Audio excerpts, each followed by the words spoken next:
So for this first assignment, we're going to do a 1-point drawing in perspective. So what is perspective? Perspective is the idea that things get smaller as they get further away. So as I get closer to something, I become larger and larger and larger. So if you look at these two trees to the right, you'll notice that they are the exact same size mathematically, but the one in the middle looks like it's huge because it's so far away.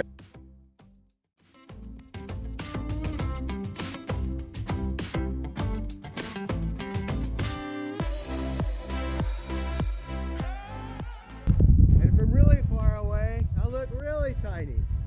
So what you're seeing here is the very first drawing correctly using 1-point perspective. Now you might not think that's that big of a deal, but before the year of 1420, no one knew how to use it. Some people think the Greeks may have had an idea, but we have no proof that it exists that the Greeks understood perspective. It wasn't until later when Filippo Brunelleschi, the first Renaissance person to discover how to use a convergent point. He did an experiment to figure out exactly where the convergent point was. The convergent point is the point in the drawing that all perspective lines go to make a three-dimensional drawing. It wasn't until the Renaissance that you see architecture really explode with the use of 1-point and 2-point perspective. After that point, you saw all kinds of things start to develop. Brunelleschi taught his newly discovered technique to many artists and architects. It was because of this that you saw architecture improve greatly because of linear perspective. And nearly 100 years later, almost every artist, including Raphael himself, became masters of perspective.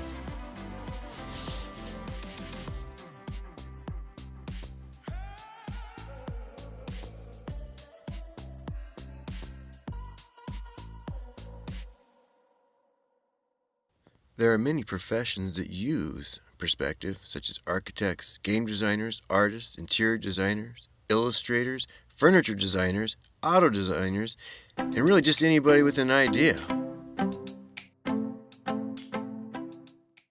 So for our drawing, we're only making 3 kinds of lines.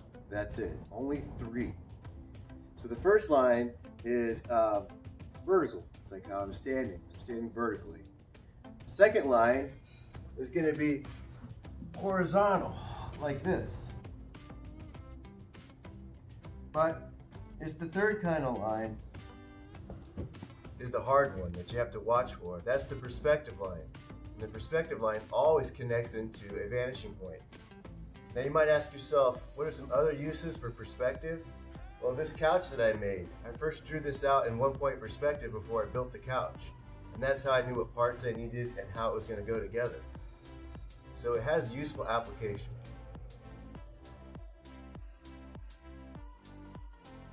So I'm just going to quickly show you guys how to make a vertical line, and I want to make sure that it is parallel with the left and right sides of my paper.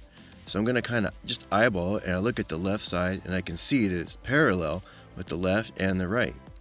Now when I make my horizontal line, I want to look at the top and the bottom of the paper instead.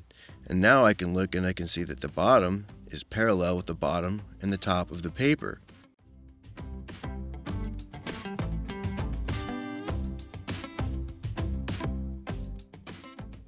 So it's this third type of line that we talked about is the perspective line. And the thing about a perspective line is that a perspective line always connects to the convergent point. Now the convergent point always snaps to the horizon line. It's pretty rare that you can actually see a true horizon line in nature. In fact, there's really only about 1 or 2 times that you can actually see this horizon line. One is if you are on the ocean and you're looking out towards where the sky and the ocean meet.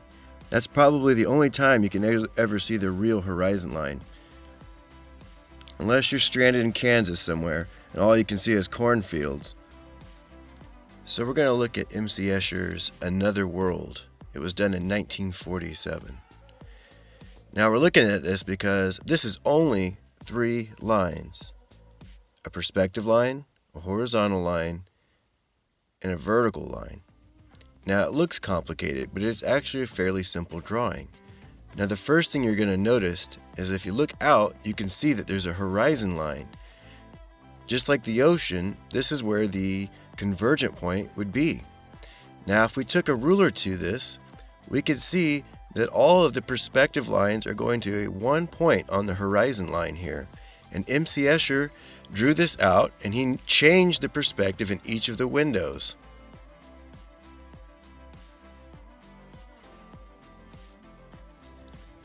So all of the perspective lines, he used a ruler to connect it to the convergent point. Every other line in this drawing is either vertical or horizontal. So what you're going to need for our drawing is a ruler, a 12 by 18 paper, pencil, and a good eraser. So the first step to this is we have to start this drawing with our convergent point. Same as M.C. Escher. So the first line I'm drawing here is simply a perspective line. Perspective lines are always going to connect into the convergent point. So if you're making a line that's not vertical, not horizontal, or not perspective, you're not doing this assignment correctly. It has to be one of the 3 lines. So to this point, I have 2 perspective lines. This is going to be the sidewalk.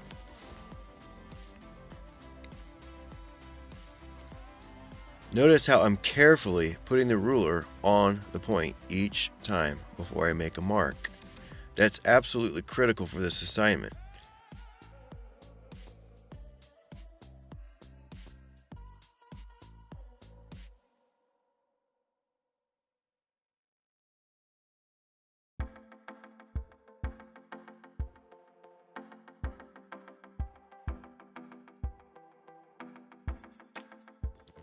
So at this point, I've only drawn perspective lines because they all connect to the point. So now I'm going to draw in my very first horizontal line. I'm looking at the bottom of the paper. I'm just eyeballing it. I'm not really making sure that it's perfect. If I was an architect, maybe I'd be more concerned about it. But in this case, I'm just kind of eyeballing the top and the bottom to make sure they're parallel. They're level with each other before I make my mark.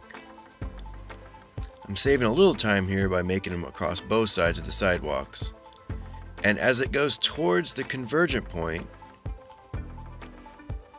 these lines are going to get closer together and closer together as it gets to the point.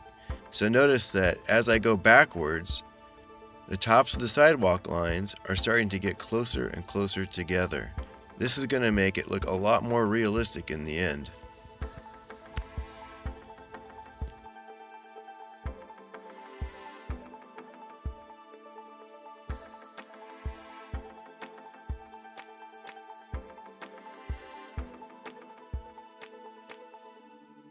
Okay, so now I've got my perspective lines and horizontal. Now it's time for the vertical lines to go in. So now these are the marks that go on the sides of the sidewalk. And it's really important to make these straight up and down. If you'll notice, I'm looking at the left and right sides of my paper whenever I'm making this mark. I just kind of look at the ruler, just kind of quick eyeball it to make sure that it's parallel with the sides of the paper. If I start to make these at a slant, it's going to make it look like the sidewalk's leaning or it's got an angle to it. So that is our vertical line. Now I'm going to begin my first building. So what I want to do is I'm going to start with the corner of my building first and make a vertical line, checking the sides to make sure that it's vertical. So I'm looking at that, and that is going to be the edge of the corner of the first building that I'm making. Now I'm going to go ahead and draw the perspective side, so I take that line and notice how my ruler is on the point of the convergent. Now I've got my first perspective face of the building. Now I'm going to move over to the kindergartner side, as I like to call it. It's just the flat side, and any door or window that goes on the flat side, whatever the top and bottom do, the door and window is going to do too.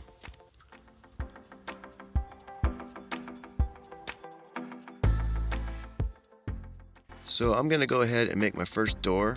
I probably shouldn't do it at this point. I probably should draw out the buildings first, but for the demo, I'm going to draw the door first. Now, notice that the top of the door is doing the same thing that the top and bottom of the building are doing. Both the top is a perspective line and the bottom of the building is a perspective line. So the top of the door has to be a perspective line too.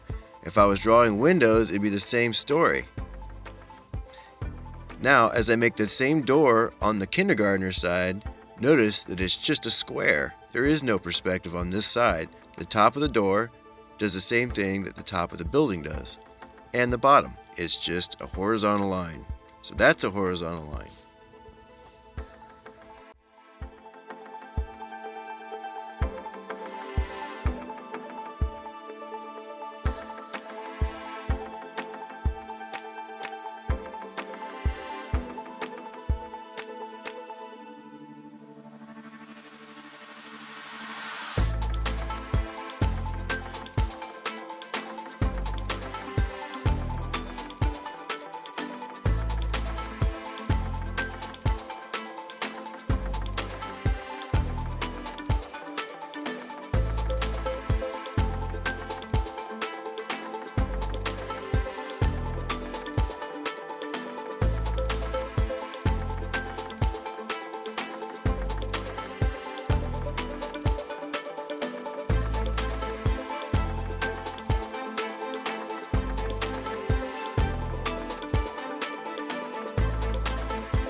Okay, so now I'm ready to start my second building.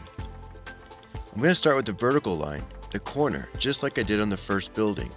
So I'm going to draw my vertical line straight up. Now I'm going to connect my ruler into the convergent point and make the top of the building again, just the same as I did in the first building. I'm going to make this line a lot shorter than I did the first time because it's further away from us and it should be smaller.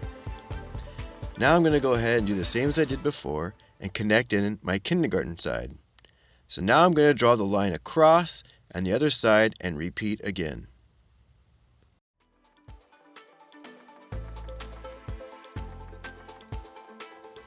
Now I'm going to go ahead and create a turnout by erasing the sidewalk line and drawing the lines in horizontally so that it makes a left-hand turn.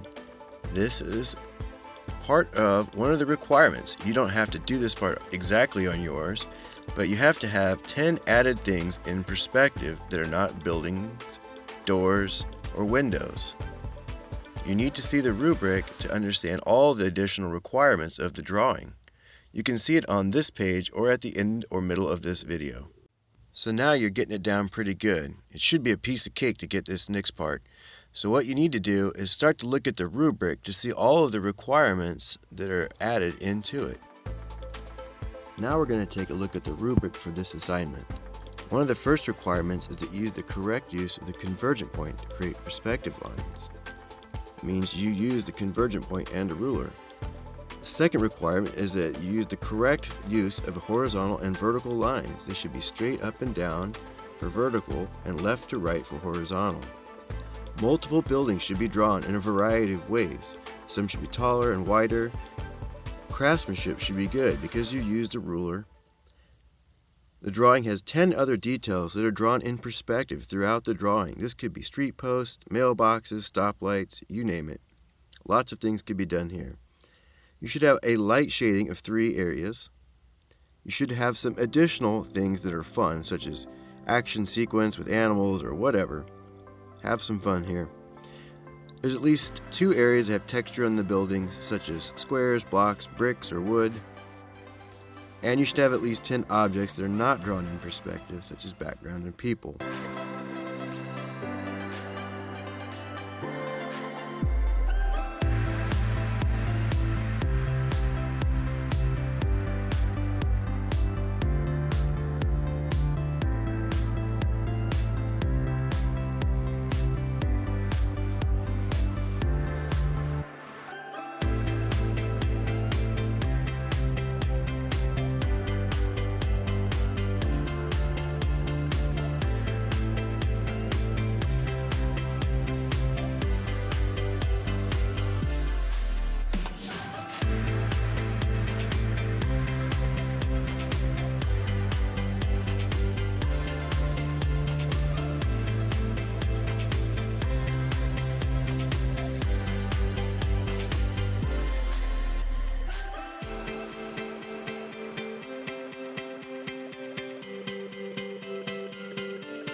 So for the drawing that we're going to do in this one-point perspective, we're going to need to put a living action sequence. That can be anything happening. And you just got to get inspired. This is the creative part. And sometimes you just never know where creative inspiration is going to happen. You just never know.